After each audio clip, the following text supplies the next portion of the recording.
Nosaltres volíem començar la intervenció dient que precisament avui, un 4 de març, les casualitats, fa 35 anys que en el butlletí de l'Ajuntament de Granollers sortia que s'iniciaven les obres de la Ronda Sud.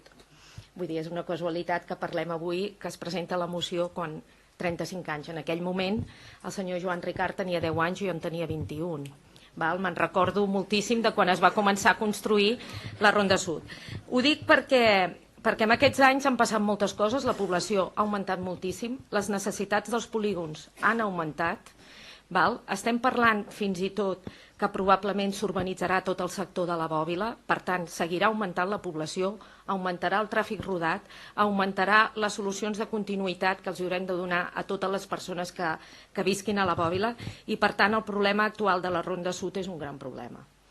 Nosaltres estem d'acord que s'ha de treballar per aquestes petites coses, com la col·locació de radars, com el tipus d'asfalt, que poden minimitzar els entrebancs que tenen els veïns a la Ronda Sud. Però, tal com hem dit avui a la comissió, la nostra posició és que s'hauria de rescatar el projecte d'Interpolar que es va fer i es va estudiar just fa ara 35 anys, on la Ronda Sud, en lloc de passar per la Ronda Sud, anava a passar directament a la sortida de l'autopista amb els laterals.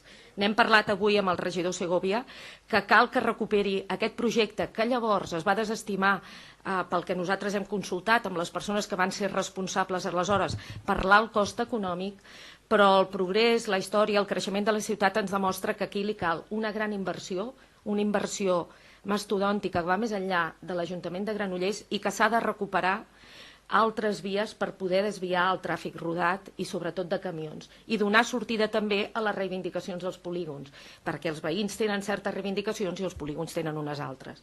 Hem de treballar perquè les administracions superiors a la nostra inverteixin realment en una solució pels propers 20 i 30 anys, no per una solució que ens garanteixi només una pacificació parcial per 5 anys. Aleshores, això ho hem parlat amb el senyor Segovia, ens ha dit que això ho tenia en ment, no?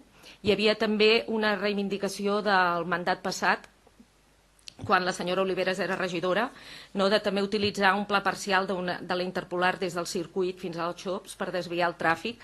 Vull dir, caldria valorar totes aquestes coses per arribar a una solució realment important i bona per als veïns que viuen a la Ronda Sud. Gràcies.